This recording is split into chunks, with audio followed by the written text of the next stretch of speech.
Before we begin this week's episode, I'd like to tell my Sydney listeners about an exhibition they might be interested in. 3 Edge Studio is proud to host 25 in the Landscape, a 3 Edge gallery photography exhibition. The collective welcomes you to come along and celebrate the rich diversity of our landscape through the lenses of 25 talented photographers. Taking place at the M2 Gallery in Surrey Hills between 14 and 17 June, immerse yourself in extraordinary perspectives amongst nature, worlds reimagined, urban surrounds and the fluid beauty of the ocean. 3 Edge welcomes photography enthusiasts to the highlight of the show on Sunday the 16th for a Meet the Photographer event. Come along and chat with the photographers and gain insights into their mastered techniques across photography genres, including wildlife, macro, seascape, aerial, infrared and intentional camera movement. Meet the photographers specialising in long exposure techniques, Glenn Crouch and Jim Gavin. Glenn Crouch is a much celebrated seascape photographer who has dedicated many years to capturing the dynamic moods and play of light for Sydney's ocean pools. Jim Gavin has also developed a lifelong passion for photography, continuously learning new techniques and exploring new destinations. Experience the remarkable imagery captured by photographers who deeply connect with the ocean through their seascape photography. Jen Williams, Susan Whitby, Redim Spitzer, Edward Dirks and Carrie Brock. Jen Williams and Susan Whitby take their photography into the ocean and give us an immersive experience. Jen's artistic style is sensory and creates beautiful imagery of a dance between water and light. Susan heads fearlessly into a crashing wave, bringing us powerful imagery that's unseen by many. Radim Spitzer is driven by a deep fascination with the ocean's ability to evoke emotions within us. Edward Dirks has developed his work for over 40 years through persistence and a passion for the art form. And Carrie Brock features the stunning surf and rock pools of Sydney's northern beaches. Be inspired by the outdoor photographers Pat Duggan, Lisa McKinlay, Michelle Thambaraja, Cam Blake, Simone Higgins, Emma Sainsbury and Jessica Mees. Pat Duggan transports us from the hustle of city life to the serenity of aerial ocean photography and the breathtaking colours of the Alpine. Melbourne photographer Lisa McKinlay channels her passion for outdoor adventures into her imagery while also inspiring others through photography teaching. As an avid adventurer, Michelle Thambaraja often revisits locations to capture the deep sense of place. Tasmanian professional photographer Cam Blake showcases stunning imagery from his wilderness explorations and leading tours in Tasmania. Simone Higgins is exhibiting the magic of minimalist monochrome landscapes. Jessica Mees captures rich imagery from her hometown in rural New South Wales, while Emma Sainsbury thoughtfully composes each scene to bring a deeper connection with nature.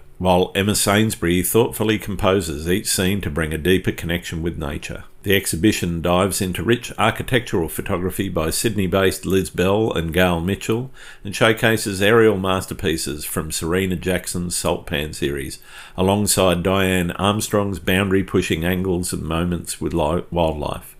Experience nature at its magnificent best through the lenses of Alison Griffiths and Robin Moon. Alison captures the intricacies of an exquisite macro world, whilst Robin transports us to moments in the animal world of sheer power.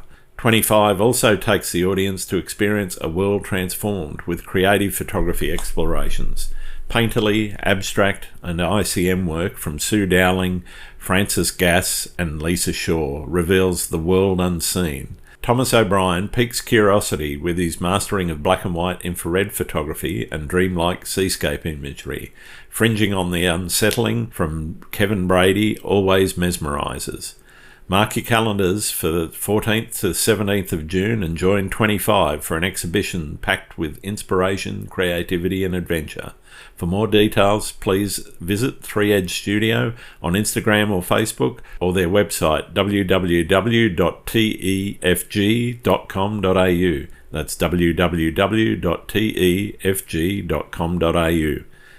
And now back to the show. Hello and welcome to Landscape Photography World, the podcast for everyone passionate about landscape photography. I'm Grant Swinburne and I'll be your host on this show, talking to landscape photographers about their motivations, likes and dislikes. Hilary Younger grew up pretty much alone, on a horse, in the bush. with a tendency to dream and to become lost for hours in things such as a flower or the wind on her face. Photography was a lure for many years, but has only been an integral part of Hilary's life since 2007. Photography was a lure for many years, but has only been an integral part of Hilary's life since 2007, merging with a deep love of the natural world. There is, at the bottom of it all, a deep reverence for land and life in Hilary's photography. For her, landscape photography is an expression of the unique relationship of the photographer with the land. Her photography is an attempt to communicate intimate moments in that relationship which stir the emotions and touch the spirit. We explore Hilary's progress through the world of photography, starting with her introduction to landscape photography out of personal crisis, to her profound journeys across the Tasmanian wilderness and international deserts. Hilary shares her transformative experiences, the risks taken to capture breathtaking shots, and the pivotal role of solitude in artistic creation, along with lots more. I hope you enjoy the show. G'day, Hilary. Welcome to Landscape Photography World. How are you going? I'm good, Greg. I'm honoured and happy to be here. I'm very pleased to have you come on the show. I've been very much a fan of your work for a long time, and I've certainly seen quite a bit of your amazing Tasmanian home and a few of your adventures internationally as well. And it's really nice to get to actually meet the person behind the shots. And I guess, why don't we start off with how you got started in landscape photography? Where did it all come from? In a sense, it's been a sort of an episodic thing. The reason I photograph landscapes is because I love nature, and that came from my childhood. I grew up basically on a horse in the bush, and that's my happy place. And I grew up with big properties next to me. My parents, back in those days, parents weren't as paranoid as they are now. And I would go, I could ride a horse before I could walk. And I would go on a horse in the morning and I would come back in the evening. And they were not worried by that. Like a lot of parents these days wouldn't cope with that, I don't think, especially I had like a very young girl just heading off. And there's into fairly wild and woolly places. But that's happy for me to grow up. That's how I grew up. That's how you learn. And I think all of the parts of my life that stay with me so richly are the parts where there was risk involved. So I grew to love nature, and I grew to love basically just being out there. I'm not such a fan of crowds of people, I have to say. So that's my so in 2004 I had a long-term relationship. It fell apart. My life fell apart. And I got to a point in my life where I realized my joy in life had gone. And I needed to get it back. If I didn't get it back, I was going to be in some serious shit, some big trouble. And I thought, the one place, I'm very lucky because I thought, I know where my joy in life is. My joy in life is if I go into the bush. So I went into the bush, and my departed other half had left a camera behind. So I took that with me. Good on him. And that was basically where it really started. There was a slight precursor. I'd played with cameras leading up to that, and I'd always enjoyed it, which may have been why I took it with me. And we had actually spent 5 months in the central deserts of Australia. Okay. And I didn't know how to take photos then, but my ex was actually a keen amateur photographer, and he took photos of things that had never occurred to me to take a photo of. He took photos of the bark of a tree, of patterns in the sand, of light on water, and I looked at the results as we got the things processed. And I thought, oh, that's cool, and so that inspired an eye to see in a different way as well. Yeah. But yeah, so when I went into the bush after my life fell apart, and I took a camera with me, and I got my joy in life back, I basically went on it. I came back down to Tassie. I was living in central Victoria. I came back down to Tassie. I did a wild tour down the west coast, me and my border collie and my camera, and nice.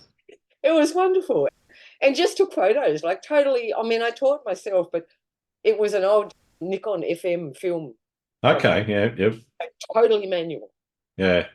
best thing to learn on, in a sense. Like, you don't learn as quickly in a sense as you do with a digital, because you don't get the immediate feedback. Yeah, yeah. But you have to really damn concentrate.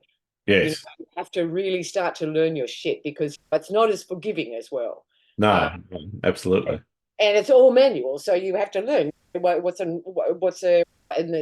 ASA in those terms, but how does it all work together to get a proper exposure, and how do you focus, and and a light meter. I had an external light meter. Yep, yep.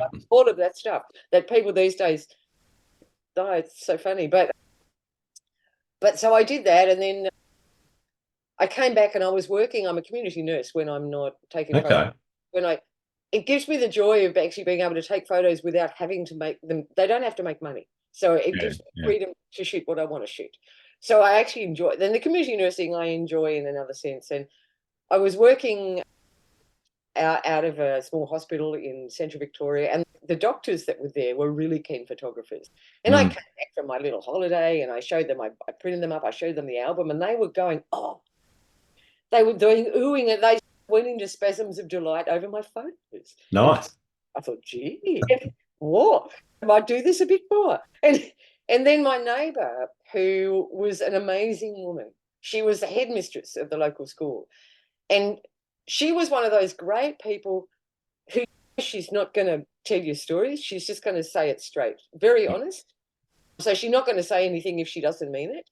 And or with an ulterior motive, really, in that respect. And she looked at my photos. I went off to the Grampians. I think that was the next place. I took off to the Grampians and went hiking, and it poured with rain. I had a great time, and I always used to love the Grampians. Anyway, I came back and I'd taken more photos, and she looked at some of them, and she just looked at me and she said, Hilary, you're going to be the next Dombrovskis. Okay, wow. And I thought, clear. But that sort of feedback, it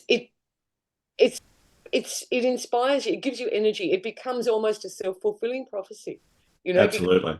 Yeah. You then, with that sort of feedback, you think, I can do this, and you have the confidence that you can do it, and you make it do more. And so that sort of, it started to snowball, and the snowball became quite magical because it just kept on rolling. Things like that kept on happening. I ultimately decided I was going to sell my house because I wanted to come back to Tassie, not to come back to home, but basically by that stage I'd got the bit between my teeth, and I thought, I want to do photography. And if I come back to Tassie, I can be on a mountain in the morning, on the beach in the afternoon. At that point, there weren't 5,000 people here, so I can be alone. And which is very difficult these days, but then you could. And I can do it without much money, because I knew I wouldn't have much money, because I basically thought, look, I'm going to sell my house. I probably need to buy another house, but I'm going to buy a camera before I do that. So to hell with it. Because it was, I guess the part of me, may just be a little obsessive. So I just focused. And I came back and I just thought I need to hone my craft. And so I did. And I used to go down to the market and pester poor old Wolfgang. Wolfgang Glowacki is one of Tasmania's leading landscape photographers, and I'd go down and I saw his work, and then I started to process it. I had to learn. That was a whole other story, because I was a complete technophobe. So yeah, right. Looking at Photoshop just gave me panic attacks, and I couldn't work out how to learn how to do it, because there weren't YouTubes then. Yeah. And I looked up TAFE, and there was no courses at TAFE that I could do. I was like, how the hell am I going to learn to do this? And I just couldn't do it. And I went up to Mount Field. It was my first actual overnight multi-day hiking with the specific intention of taking photos. And that was 2007. So that's when I say I really started.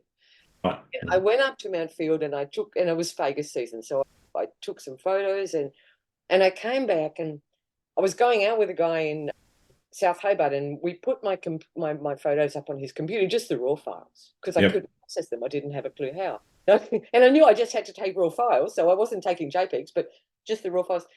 And he had this friend who was a professional photographer, and he came to visit. And he looked on the computer and he said, who took that? And it was one of my photos of the Fagus, and it was up above Backhouse Tarn. Yep. And I said, I did. And he said, I've been trying to take a photo like that for 20 years. And I said, oh, that was the first time I've been up there. And then just walked up there and took the shot. I had stayed overnight at Newdigate Hut and got up there. At Fair enough. Yeah, and it's not a flat walk either. No, and it was bloody cold. I remember every time I gripped my tripod, I felt like my hands were going to freeze to the tripod. But yeah, and then that's the first time I met Wolfgang. He appeared walking at like just past silly o'clock over where, and I thought, who is this other mad person who's out here at this time? It was Wolfgang. We kept on meeting each other in strange places like that. But yes, so I'd taken that, and he was impressed. And I said, teach me Photoshop. And he said, no. And I said, please. And I said, and I badgered him. And finally he did. And I was really lucky because he was a black and white film photographer. Yeah. And he processed black and white film. Mm-hmm. And then he had basically transferred his darkroom black and white processing technique into the digital area, or whatever. So the way that he processed was still about how you would process in a darkroom in terms of it was all about dodging, but it was all about light.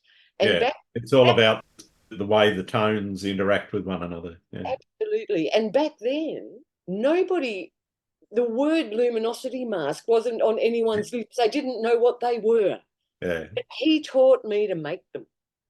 Wow. And this was back in 2000. To be honest, there's not many people that do them manually either, or know how to make them manually. There's so many tools now that allow you to just push a button and it creates them all, and it's really handy to know how to make them. Absolutely. Yeah. You know, I've always learned that from scratch. With him, I learned it from scratch, and there were no Tony Kuipers, there was no luminosity masks anywhere. But it was about processing with light. Yeah. And I'm probably, Pona Dombrovskis is a beacon of light, as well as Olegas Trahanis for Tasmanian landscape photography. And I admire both of them.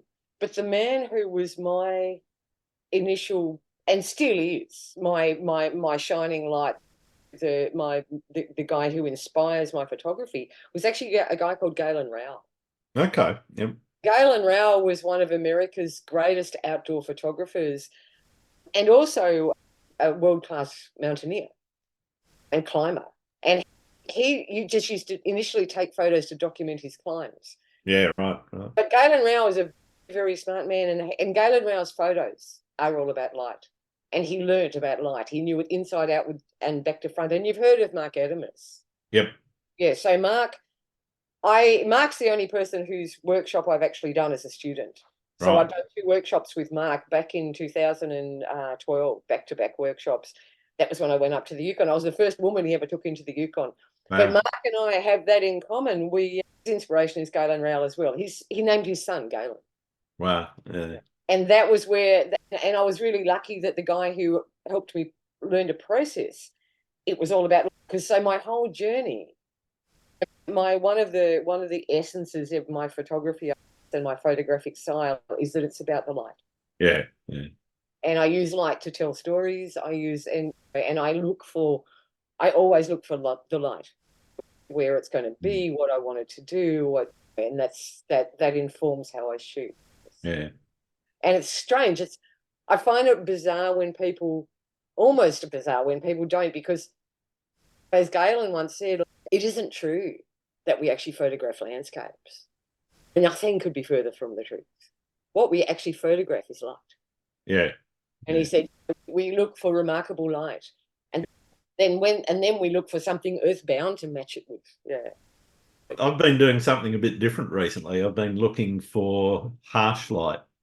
And I know that sounds really counterintuitive. I was up the snowy mountains, and one of the reasons why I did it was where we were staying, couldn't get up there, and I just wasn't going to camp up there overnight either. Just had my wife with me and whatever, so it just wasn't going to happen. And so the earliest I could get up there was probably about 9:30 in the morning, which is a bit late if you want to catch what everyone Yeah. in inverted commas calls the best light. But getting up there and doing harsh light photography of these rocky outcrops and the green meadows, the alpine meadows that are up there, and some of the marshy bits and whatever, and the snowy river, the head of the snowy river coming down through the valley and whatever. I just found it really very different to what I normally do, but really interesting exploring how you could actually work with that kind of light without compromising the artistic side of things and it just being a snapshot. Occasionally there was a few clouds that gave me a little bit of shadow and contrast and whatever, but it was just fascinating going up there and deliberately doing harsh light photography. I did it for 3 days straight Yeah. and absolutely had a ball doing it. Yeah. Yeah, actually, really. Did you do any? Did you make any of the monochrome? Did you make Yeah, any? so I'm still working through processing, and at the moment I'm tossing up. Some look great in color, some look better in monochrome, others look better in monochrome, and it's just if I do end up exhibiting or doing whatever I do decide to do with the collection of them, it'll be okay. Will it be a and maybe the way to do it is actually to put both side by side in a frame and just let people decide. I prefer that to that. I Yeah. don't know. It's an interesting one because I remember when I did Mark's workshops, Mark Adamus, and we were up in the Yukon, we were doing some stuff in the middle of the night because we were waiting for auroras to come. Yeah, Where sure, sure. frost nip on all my toes. But we did quite a lot of photography when it wasn't in magic hour. It was Mm. like in the daytime. Yeah, it's like there's one that they put on the cover of the Australian Photography magazine that Yep. when they did a feature on me, which is a symmetry, I called it, and it's this big mountain called the Shark's Tooth. It's not called the Shark's Tooth. It's not called anything. The mountains there, they're so amazing. You've got these huge, steep, amazingly shaped mountains, Mm. and they're all over the place. You just come to this one there and it doesn't even have a name. Yeah, yeah.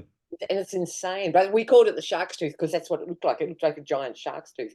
But yeah, that was like you say, in the daytime. It wasn't in magic hour. It was, and it is amazing when you get yourself out of that just to see what else there is around, what else you can do. And even looking down, looking at rocks, looking at macro, looking at those microcosms, that little worlds that you're. Absolutely. Yeah, Yeah, yeah. yeah, it can be really quite incredible. Yeah. No, I just find that sort of thing. And as you say, photographing the light, regardless of whether it's good, bad, or indifferent. I think some of my favorite photographs of anybody, and it's interesting when I like Mark's photography, I'm he his photography is amazing. But actually, when you look at Mark Adamis's photography, there's not a lot which are colourful sunrises and sunsets. Yeah. A lot of it is actually after that or before that. It's like in the late afternoon, but it's the light it might not be in the middle of the day, Yeah. Yeah. but it's white. It's more like way before the color starts to happen. Mm. Because it's interesting when you look at color theory as well. What works in a frame? What Yeah. works in an actual piece of art? What colors go together? What color parts of the color spectrum work well in a frame together? Mm. Mm. And yeah, it's fascinating, and a lot of the time it's atmosphere Absolutely. Yeah. Yeah. that, that gives depth, and it's gorgeous. And yeah, there are people like Guy Thal who I absolutely revere, and who just frequently there's just, and again, it's not necessarily magic hour, but it's maybe a time when there's a little bit overcast and then a shaft of light comes down and illuminates a tree, that sort of thing. And that's just gorgeous. When I was photographing recently with Matt Newton, Matt's a filmmaker, and I've had a sort of, oh, hang on, I'm going to finish, shut that up. There we go. Sorry.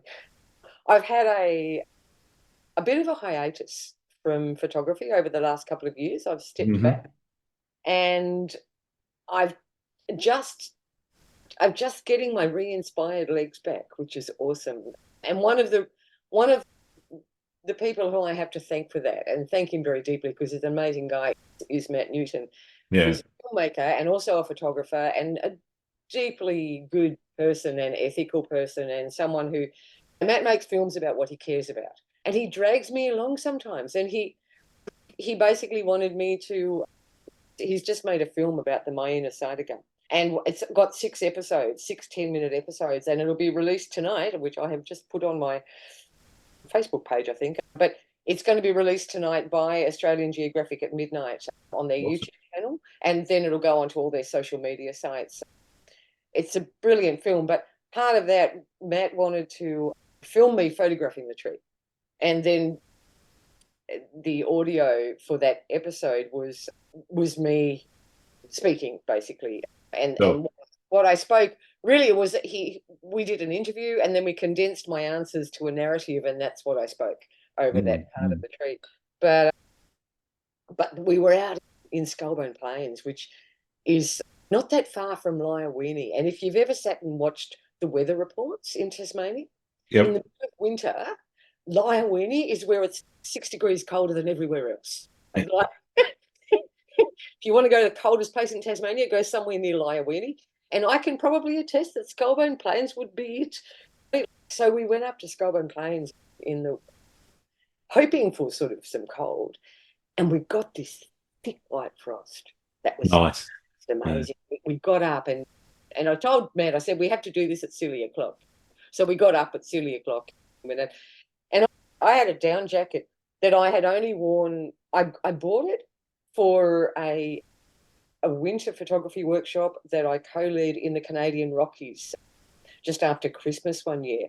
Yep. And I knew it was going to be really cold. And I remember there was one morning when it was minus 40, and I had that down jacket on and my Baffin boots, which are rated to minus 100, and I was toasty warm. It was awesome. And special gloves made for photographers in the Arctic, so you can poke your finger out and poke it back in again. Yep. Yep. And I thought, and I've never worn that jacket here because it's just too hot. But when I was going up to Skullbone, I thought, oh, look, I'll just take it just in case. And that morning I put it on. My God, I was so glad I had it. So we went out and there's one beautiful cider gum there. Cider gums are amazing tree. Their sap ferments. Yeah. So, you know, if they're weeping at the time when you're there, it smells like a brewery. Wow. Yeah. And the Aboriginal people used to drink, they used to make a drink from the sap. Amazing. Yeah. But anyway, so I'm photographing this tree and there's this log in front of me that's just covered in, like, everything's white. And as the dawn happened, it was a fairly clear sky, which made it colder. Was it totally, there was a few clouds, but very high and very wispy. So it was pretty cold. And then the first direct light started to strike the hills in the distance. Then it started to strike the top of the tree, the top of Nice. And it was so beautiful and then I think I took the photo that I've used is the photo where most of the tree has actually been illuminated by this beautiful light, and it just brings it to life. Fantastic. Yeah. It's a difference between an okay photo and a glorious photo. Yeah, absolutely. Absolutely. Yeah.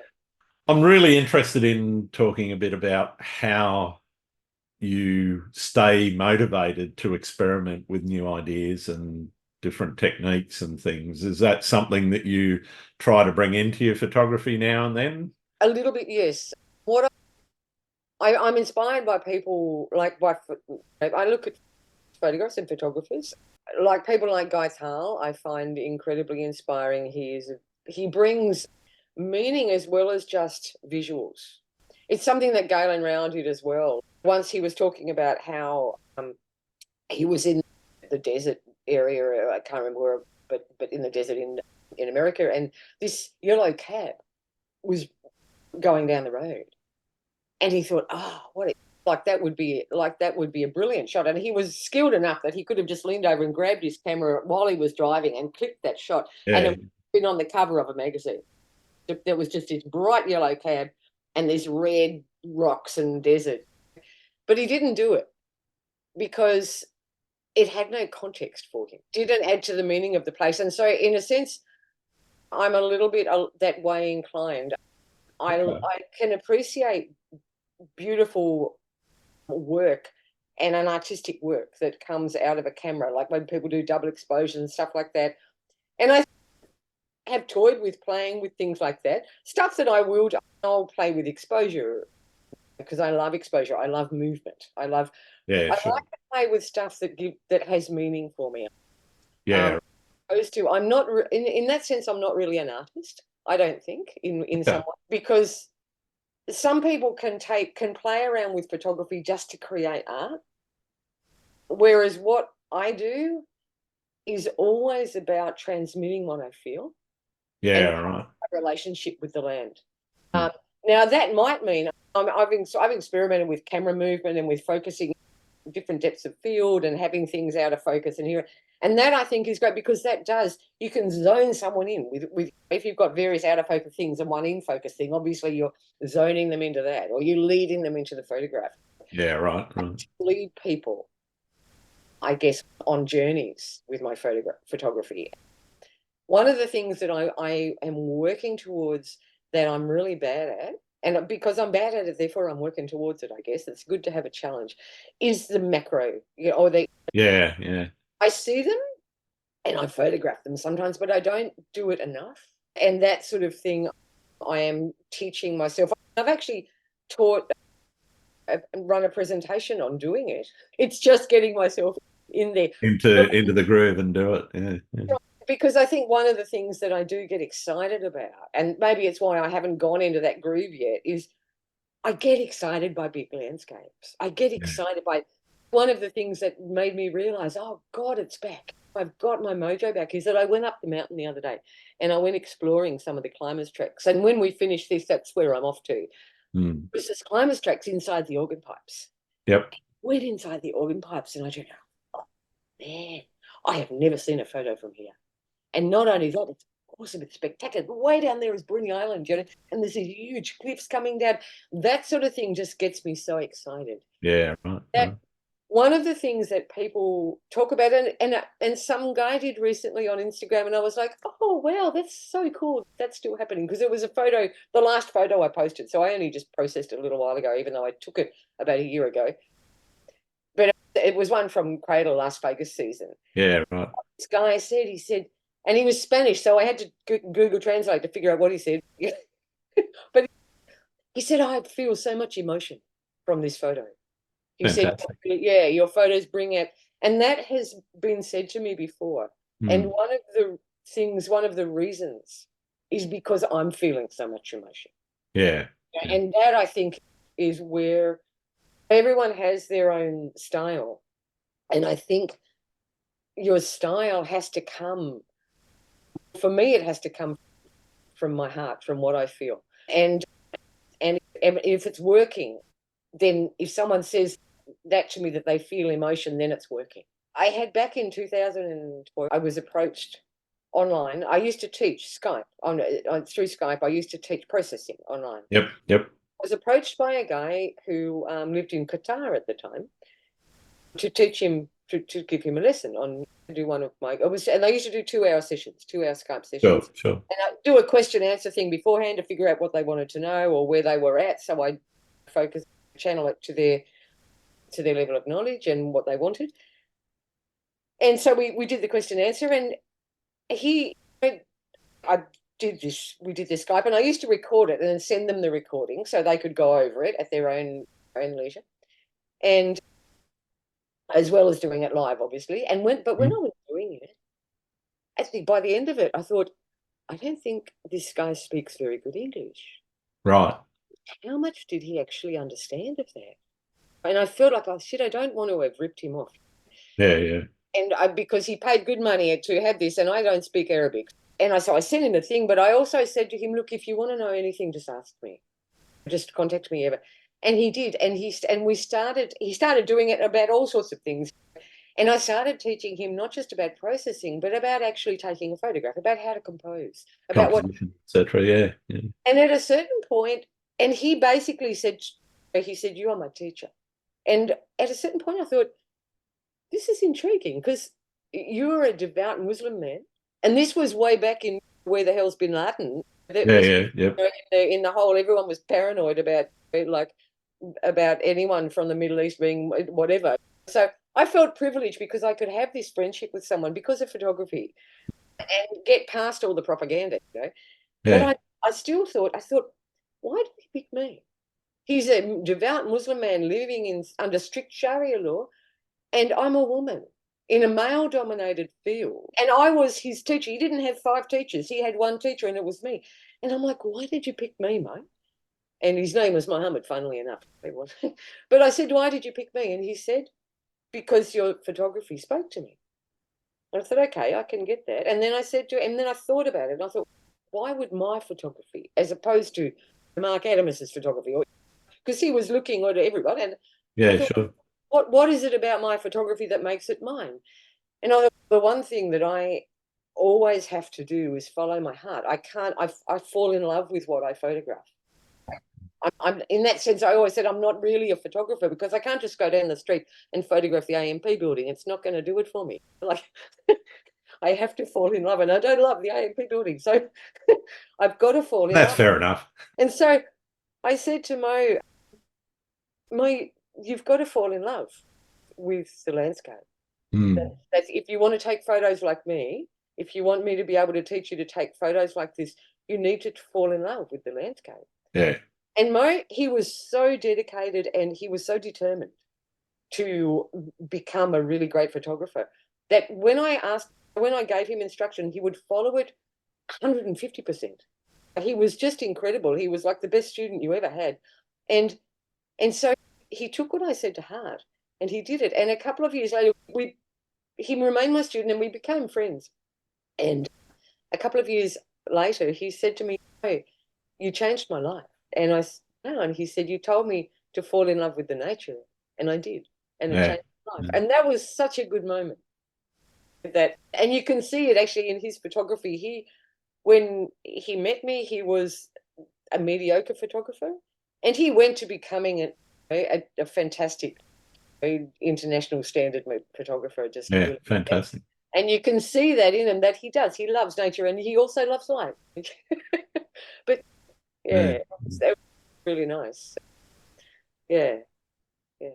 Early on, you mentioned storytelling, and I think what you've just talked about really expresses some of what I'm going to ask you about now, but we'll explore it in a little bit more depth, I think. The visual communication and the language that your photographs use, I think, is indicative of that love of life, light, and nature.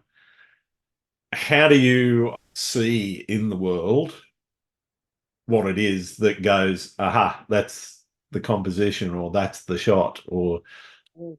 is it the light?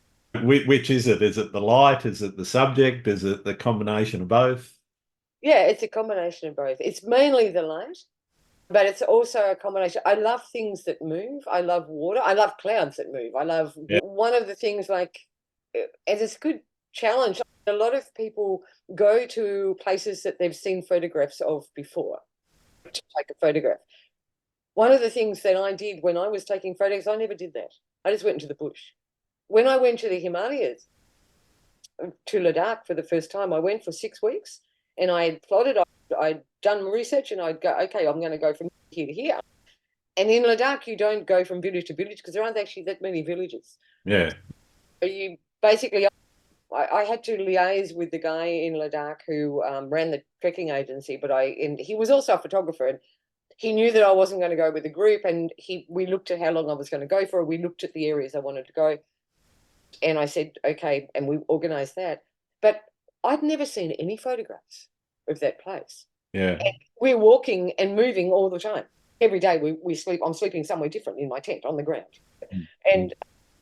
and basically what you're doing as you're walking is just looking at the land. I hadn't gone as sophisticated as someone like Mark Adams would, who's very good at it, who will go to Google Earth and look and figure it out before he goes. I just thought, I know, I'll just figure it out when I'm there. So a bit more spontaneous.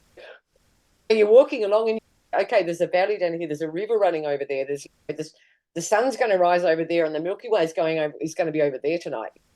And so you're doing all of that sort of stuff. And so when you get, I totally freaked out my guide when that 6 weeks, that first time I went, because I'm sure that he wasn't. I said to the guy who organised it, I said, tell my guide, because he's also the cook, that I'm not going to be there when everyone normally has breakfast, and then I'm not going to be there when everyone normally has dinner, because I'm going to be out taking photos, and I'm not going to take photos from the camp. So I'll be walking for an hour or so to take the photos, then an hour or so back again. So I'm going to come back to camp late at night, and I'm going to leave camp at silly o'clock in the morning. And the first night, or not just the first night, but like for a week or so till he figured it out and got used to it. Yep. My guide would be out there, I'd come back at like in the pitch dark with all the stars, and he would be out there like, where's she gone? You know, but I would go, and what I would look at was the lie of the land, but also what I knew about where the light was going to be. Yeah. So that would inform me, and then I'd just figure it out. And sometimes I'd have trouble making a photograph, and sometimes I wouldn't. Ladakh is not easy because it's basically just rock. You know, I mean, I didn't go in winter, so there's not a lot of snow. There's some distant snow on peaks sometimes. Sure. But there's rivers, there are some waterfalls, which are very cool when you find them, and there's rocks. It's a difficult place, but it's also an amazing place. And I would implore, like, one of the things that I love, and when I was judging photography workshops, it was one of the things that I looked for, is for people to discover. Yeah. For people to go and connect with the land and figure out what they wanted to take a photo of, depending on what spoke to them, because it's different with every person. Absolutely. And, yeah. You know, like if I kept on seeing photos of the Wanaka tree, they immediately went to the bottom of the pile. Literally, I don't care how good they are. I'm going to reward the freaking Wanaka tree, and I won't tell you what I've nicknamed it, because it's not suitable for a public podcast. But I don't like the sort of the photography where people just go to an iconic place and go click. I don't care if they wait for the light, whatever. I would much rather they actually go and connect with the land and look at. Yes, I look at leading lines. I bring in all that knowledge that I've garnered for composition and all the rest of it.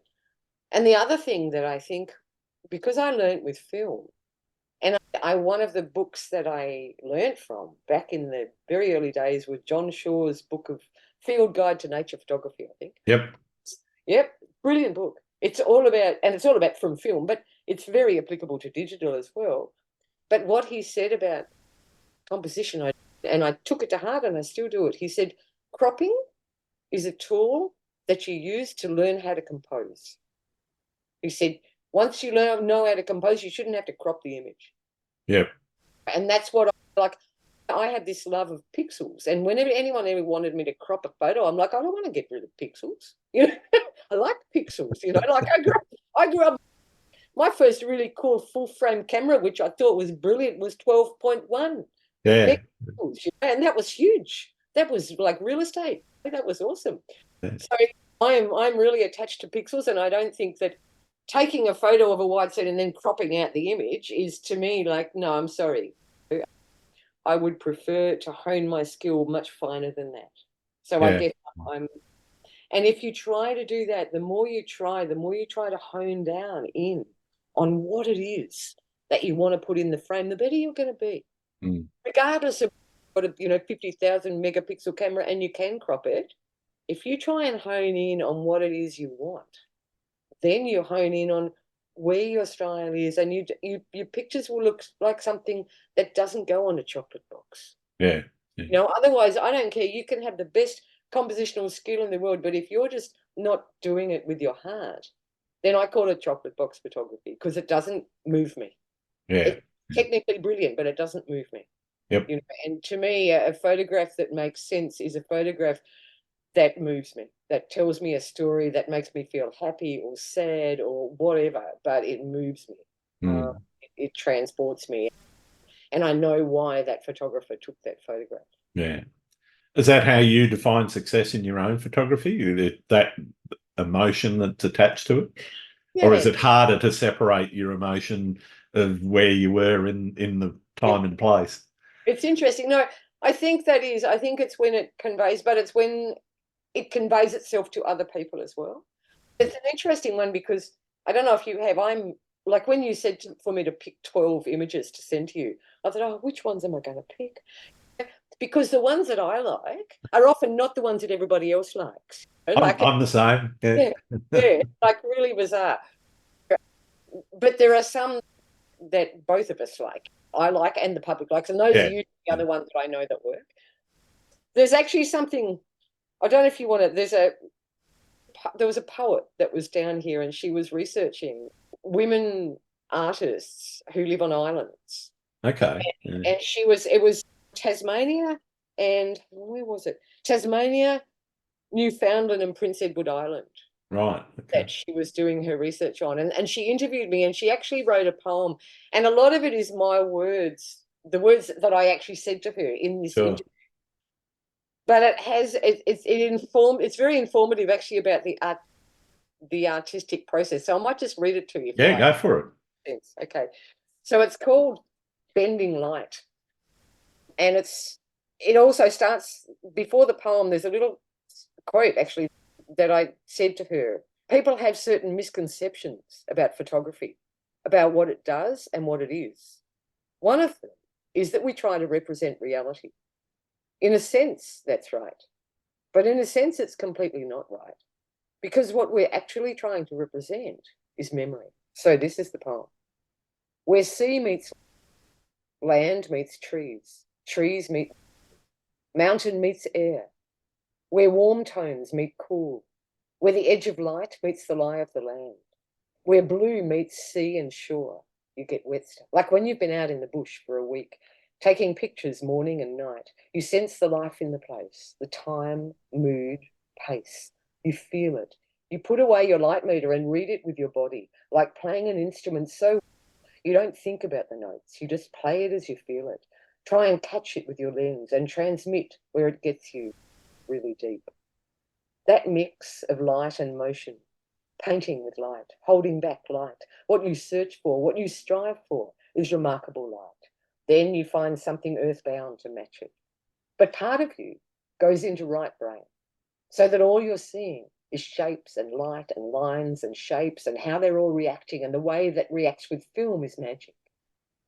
You tell me how the sun pokes above the horizon or from under a cloud or behind a rock, and you get this little sliver of bright sun caught in your lens. It goes twang, sunstar. Or the story of the dodgy track in the dark with your head torch on. You shinny down the cape to the sea ledge. Sea storms in under the cliff. The waves haul in sets. You know about rogue waves, the ones that kill fishermen. You read them till the timing is right, then jump to the next ledge. I might get my feet wet, but that's all right. The shot's the thing. But this wave doesn't splash your feet. It breaks over you and tries to sweep you out. You hang on to your camera and the tripod and the edge of the ledge. I'm inside the wave. It's on top of me. I can't breathe. Water everywhere. And then it's gone. The stolen hotel shower cap still covers your lens. And as you drink your lungs full, you think, I wonder if it still works. That was fantastic. And that was actually from an experience like I've had 2 massive encounters with rogue waves. Yeah. Where Neptune has seriously tried to take me. One was there, and that was over on the edge of Cape de Slacks, and the other one was down at South Cape Bay, which was bigger. But I'm still here, 3rd time's the charm, I reckon. Yeah, so, you got to be careful out there. I'm well aware of that. I've killed 2 cameras that way by standing in the wrong place, and a wave. I won't say it's a rogue one. It was just one I wasn't expecting. Waves come over, drenched me, drenched my gear. Luckily, all the lenses have survived, except for one which fell over on a tripod once. But I actually started to think that you're not a real seascape photographer unless you've actually trashed at least one camera. Oh, absolutely. You can't do seascaping without getting wet and getting your gear wet. No, that's right.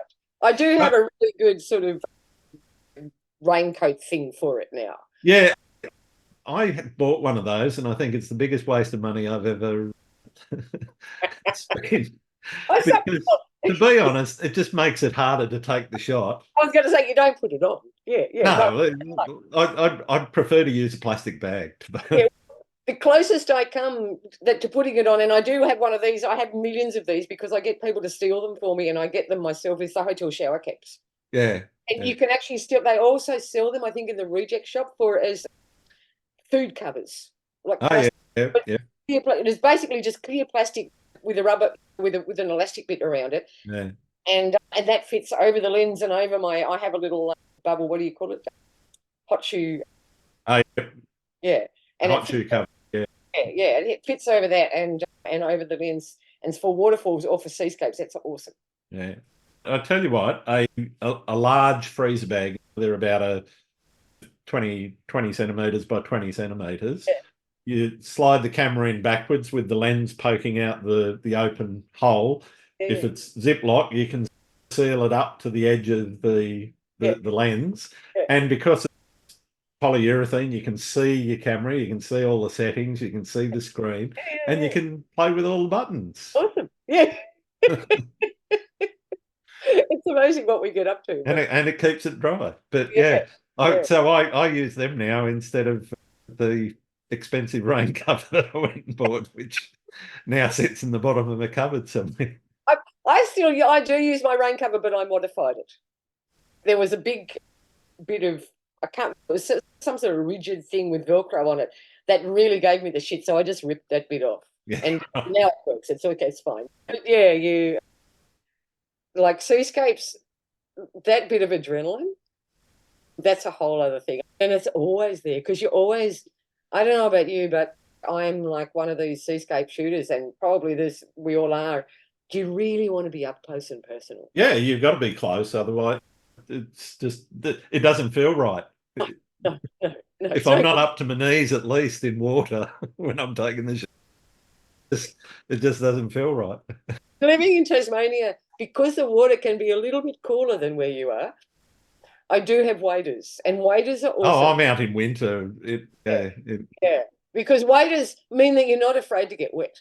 No, that's right. Yeah. And the worst thing about waders is that because you're not afraid to get wet, you get into some places that you shouldn't actually be.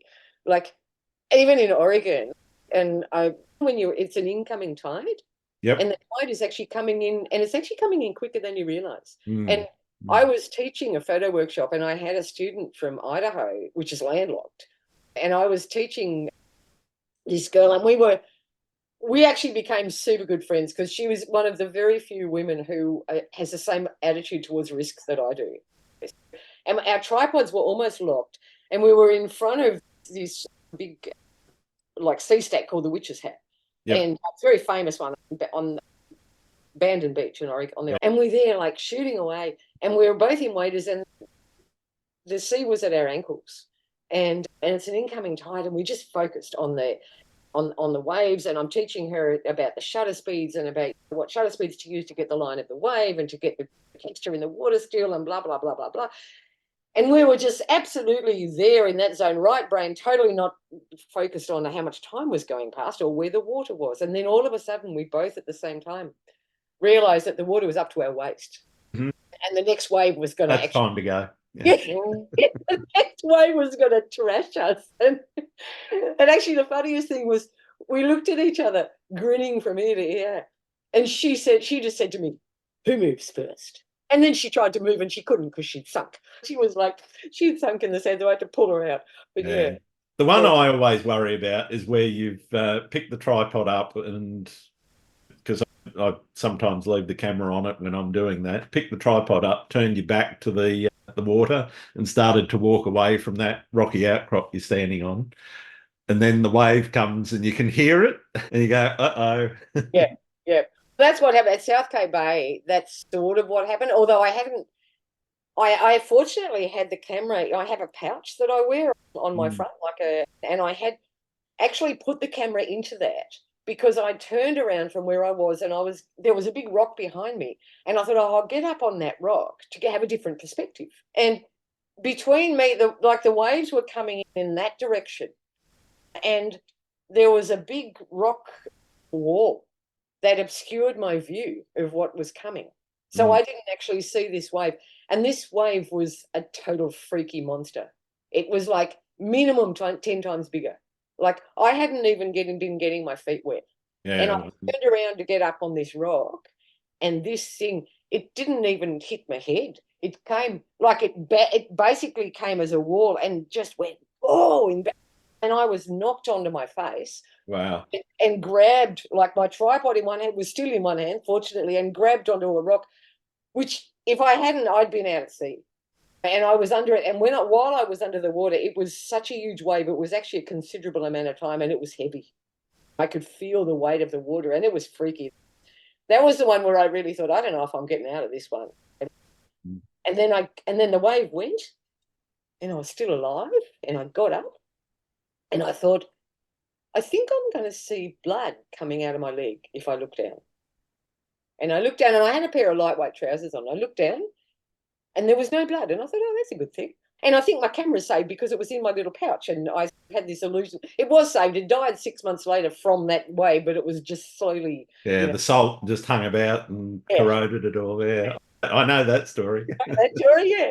But I got up and I walked up, and I'd been there's a guy called Eric Bennett, who's quite a well-known landscape photographer in the United States, and he'd come down to Tassie, and I was taking him around the state, and he was further down the beach. And I came walking, and I was totally dripping, obviously. And because I thought, oh, no, I'm not taking any more photos. I'm a little bit, and everything's wet.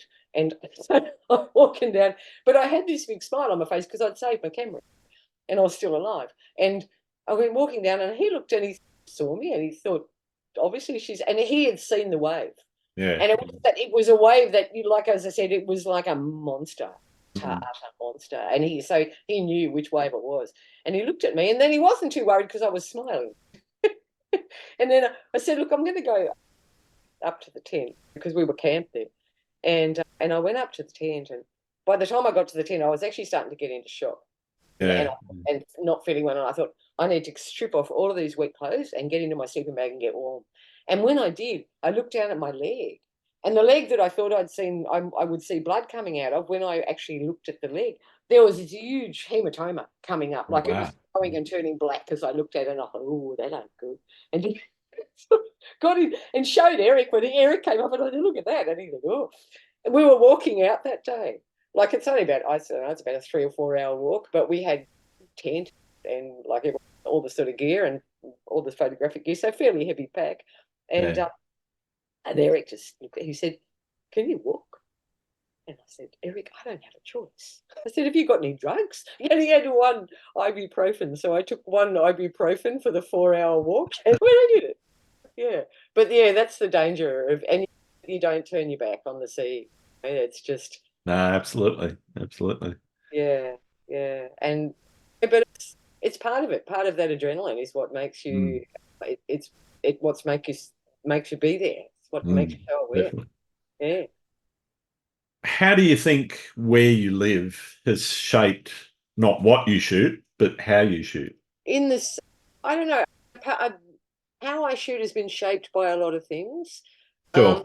But one of the things about Tasmania, as I said, is that I do seascapes and I do mountains. Yeah. You can get to both. And that's really lovely.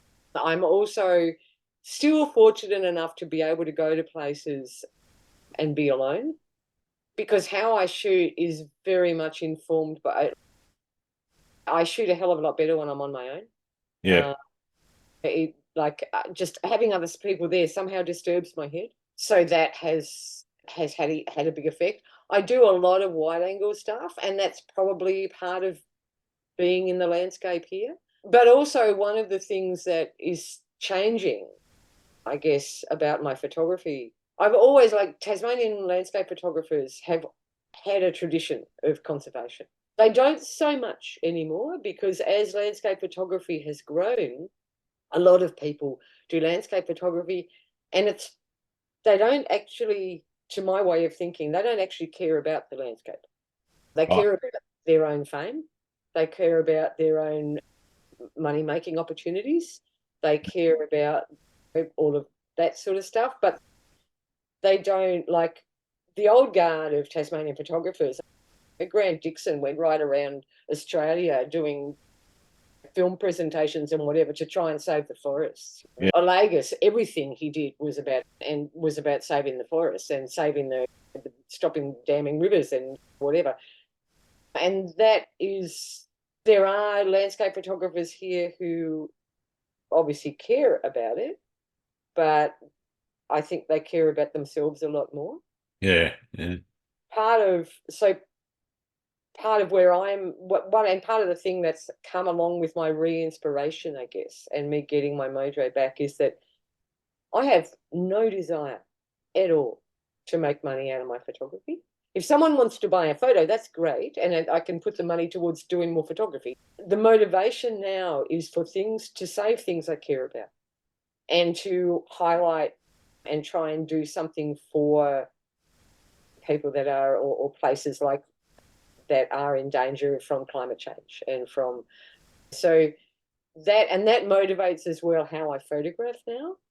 I'm going up into the Tarkine, so I'll be doing some forestry stuff soon, and that's for conservation. I've got 5 weeks off now. I'm not leaving the state. I am doing 2 weeks just for me, because the other thing that I realized, having come back to photography from this hiatus, and the hiatus was for a number of reasons, but one of the things I had to do was deeply heal.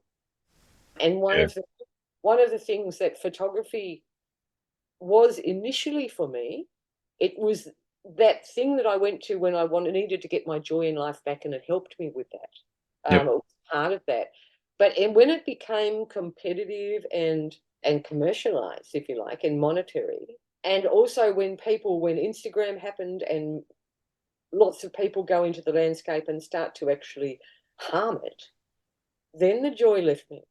Yeah, understandably. Yeah. So part of getting it back is, and I have to thank Matt Newton for this, it's to get me back into the conservation part of it.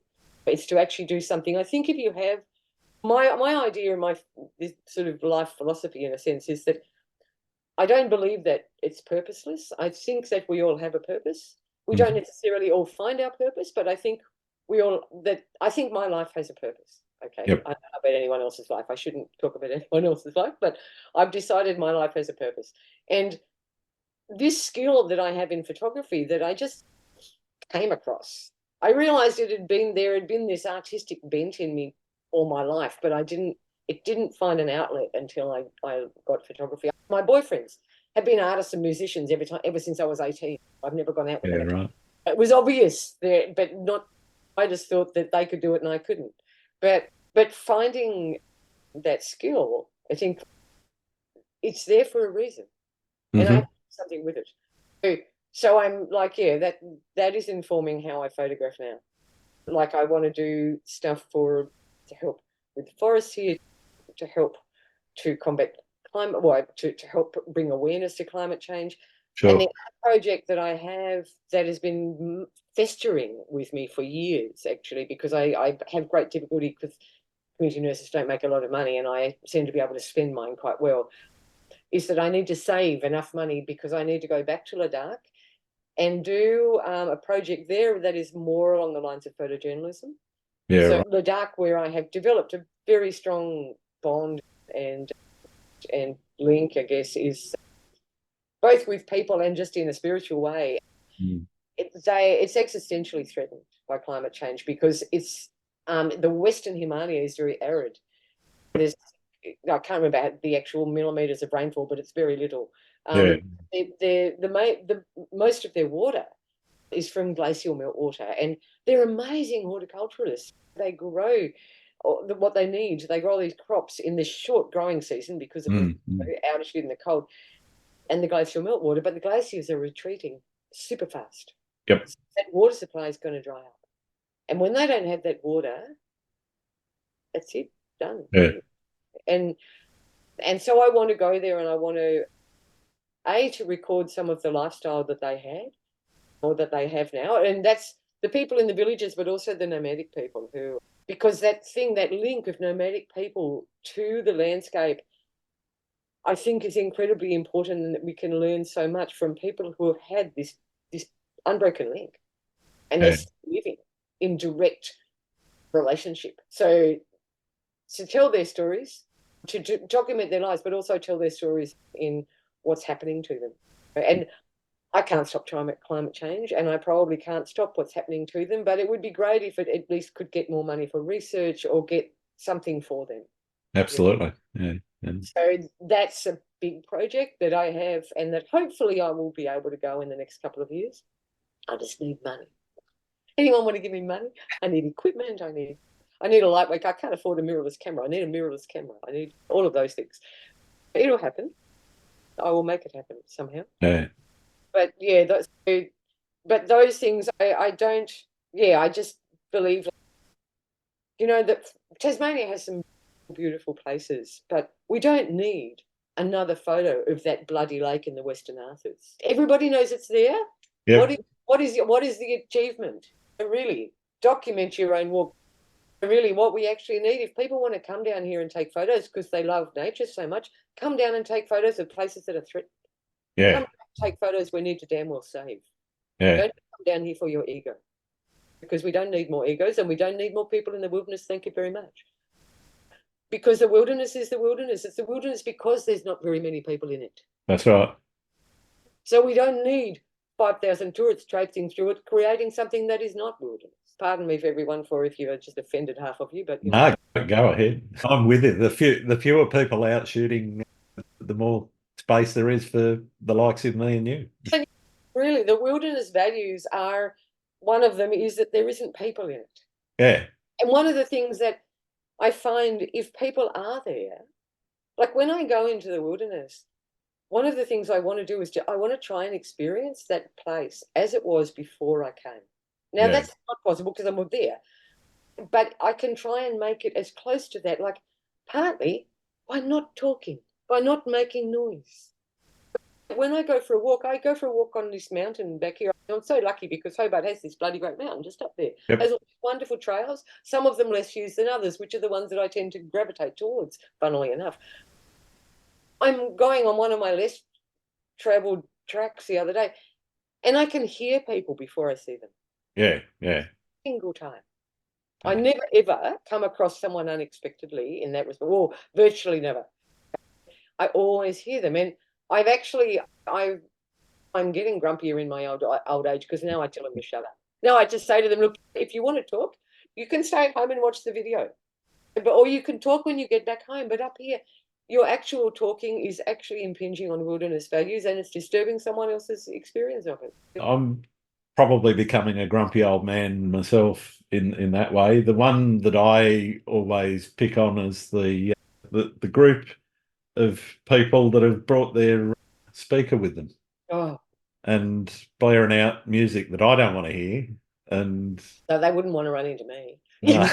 Put me together. Well, I want to go there and I want to hear the birds. I want to hear the wind in the trees. I want to hear the ocean if I'm beside the ocean. Exactly. I don't want to hear your friggin' music. It's just not what I'm here for. That's right. And even though photographers capture a visual medium, that is not the whole experience. And actually part of what I think, and I've said this somewhere, part of what is captured in my images, hopefully, is that sound of the wilderness.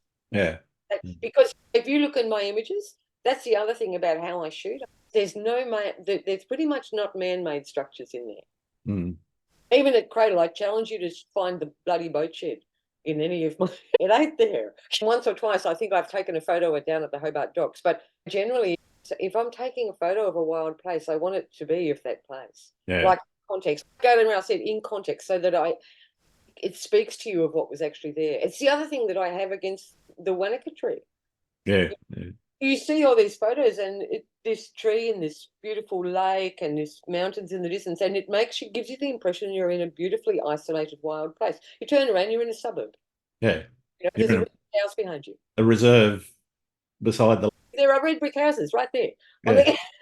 And that is not that photo does not actually represent this place. No. It does not impart what the context actually is. Mm. And I guess that's what I'm about too, is in trying to impart that context, because again, and I guess it's always been there, that urge to work for conservation, because I want you to care about this place, not just that particular view. Speaking of places, do you have a favourite one or one that just keeps calling you back that you got unfinished business with? Ooh, there's a whole heap of those. There's a photo. Oh, I haven't got the book here because I lent it to someone, but there's a photo. I think it's called Dances with Water. That is one of mine from Fraser, where I'm looking up at the hazards at sunset. And so the sun is back there and it's illuminating the hazards. And in front of me, the water is swirling around this rock. Nice, yeah. It took me 3 years. I was working full time at the time, and I went to that place, and I could see in my head what I could get, but the tide wasn't right, and the light wasn't. Either it was overcast or whatever, but I could see basically because the sunset's over there, and the mountains are there, and if the tide is a certain height, this is going to happen. And it took me 3 years to get back when it all coincided. So I have a few places like that. But one of the places that I dearly love is Cradle. I love actually my 5 weeks off. The last 2 weeks, one is Fagus Week at Cradle, which is brilliant. And like Claire and Mark Walsh, they run Discovery Cabins and they host Fagus Week. And I've been guest photographer for them, I don't know, 5 times, something like that. It's always fun. This year I'm not, which sort of is great because it gives me freedom. I don't have to give presentations and stuff. But that's an incredible week because I get to explore Cradle. I let you spend a whole week at somewhere, and there's so much to that place. And if you are one of the people that is taken into the heart of the people who are intimately part of Fagus Week, you can get taken to some very secret places that are utterly incredible. Don't take the general public there. There's no tracks to those places. So for a start, you have to be someone who knows how to tread carefully. Like not tread on cushion plants and that sort of thing, and knows how to walk without doing damage. Cradle, just in that day walk area, there's such an incredible amount in there. And when Fagus Week, when the Fagus is out, that's part of it that we call Wonderland. What it is, it's just a wonderland, and you just wander around. You find these gnarly things with beautiful Fagus leaves all over them, and and in the distance, and that lights up if you're really lucky in the evening light, and it's just just goes pooh and glows. It's gorgeous. So Fagus Week is somewhere I can go back to again and again, and there's actually bits of that I still have unfinished business with. There's a particular waterfall that I really love, and everyone who knows me and knows me there knows where but I can't say that because it's not a waterfall that everybody knows about. But Fair enough. But there's a photo of it in my stream as well, with Fagus all over the place. So there's that. Freycinet is another one because Freycinet is just gorgeous, and I don't mind saying those places on it because they're well known. They're relatively easily accessible. Absolutely, I'm not betraying any secrets by saying that. They're I'm not asking for secret spots. No, that's right. I'll talk about that offline. The pink granite in Freycinet of the hazards is just awesome, and actually that's somewhere where I think I need to go as well and try and hone the little microcosm shots. There's places, what's it called, Bluestone Bay. Yep. Down there with all those rounded rocks and things and seaweed that wash up, and there's, I'm sure, some brilliant little shots just with rocks and seaweed down there. It's a brilliant. You just have to watch out for the snakes. I always see snakes down there. Okay. I always have a tiger snake encounter or 3. Down at that place. But they and I coexist. But so all those Freycinet, the friendly beaches, all around there, I find magical.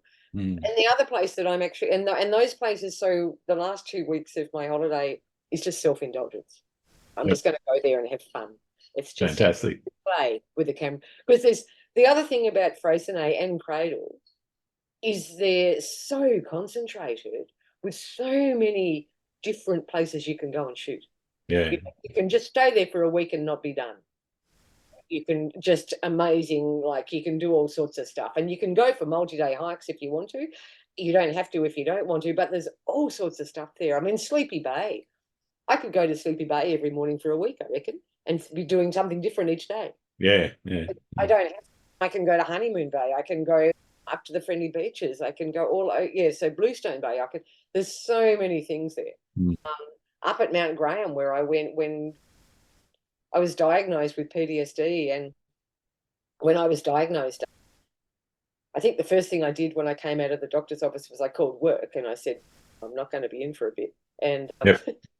and then I went home and I packed my car up with my tent, and because I just thought, okay, I've been given all these things that are going to help me get better, but I need to give myself something that's going to help me get better, and I know what that is.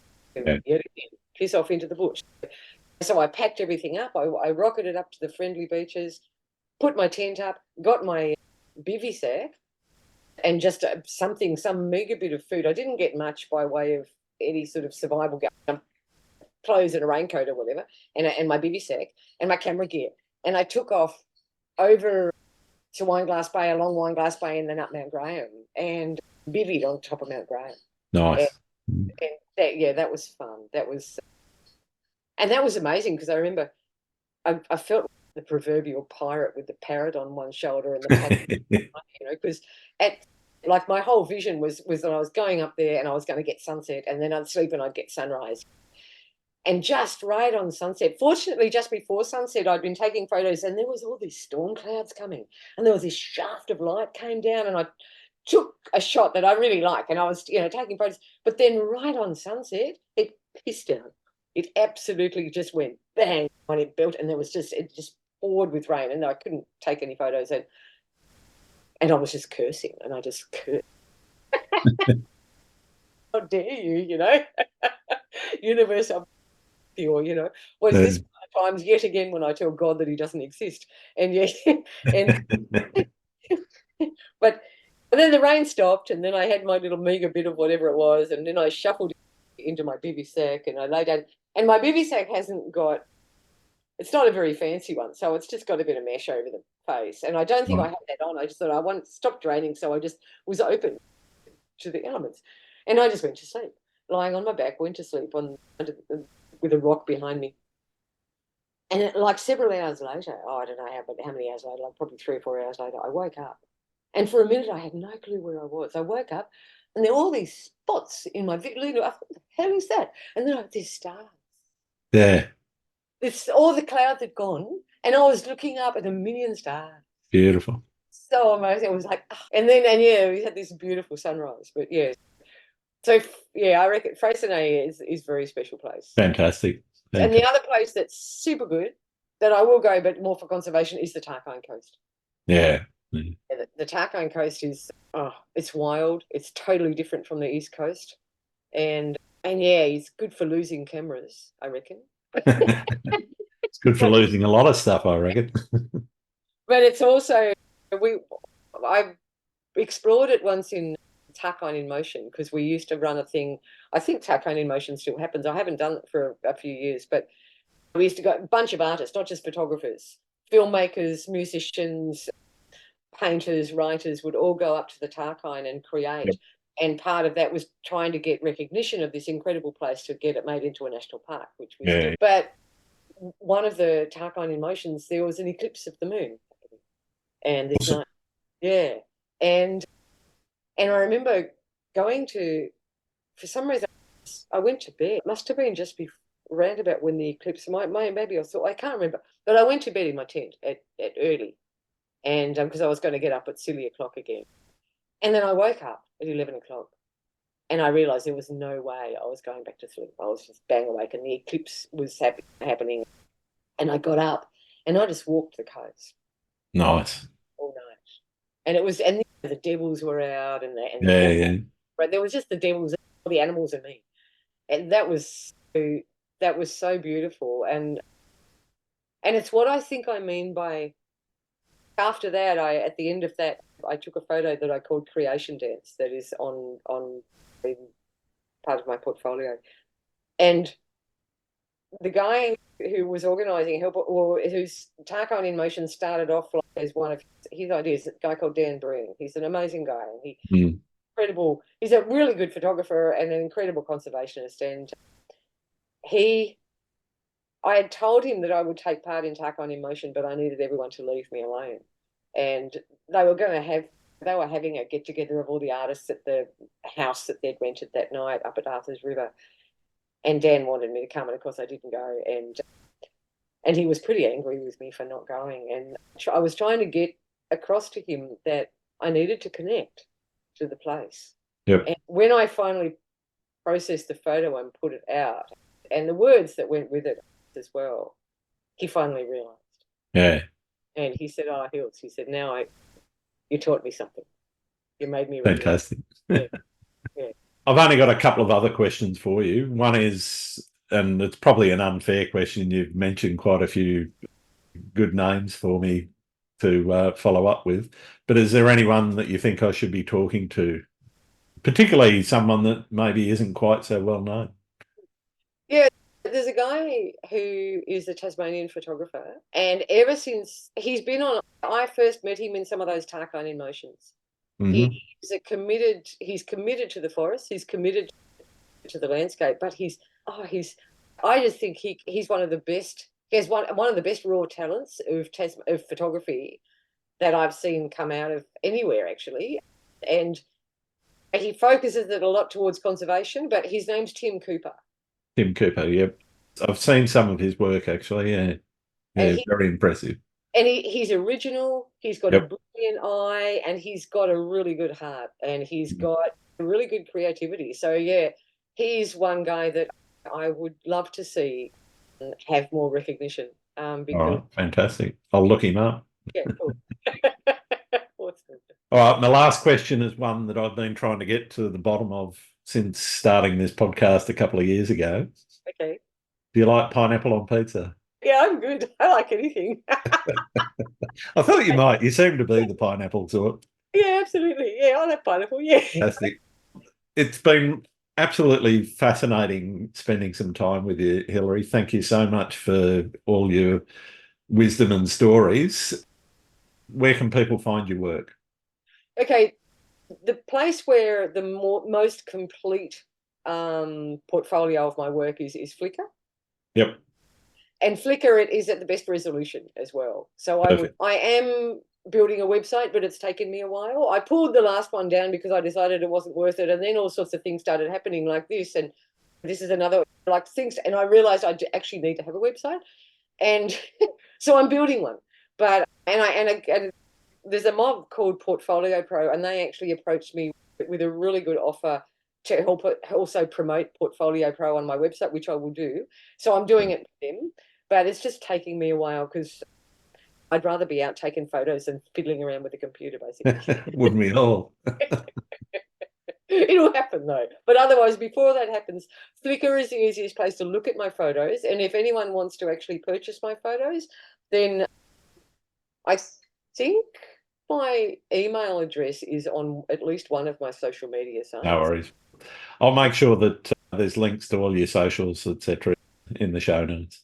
People can send me messages on my social media sites, and you know, if I buy something, then we can have a conversation. Yeah. All right, brilliant. Thanks very much, Hilary. Thank you. It's been fun. Thank you, Grant. Okay.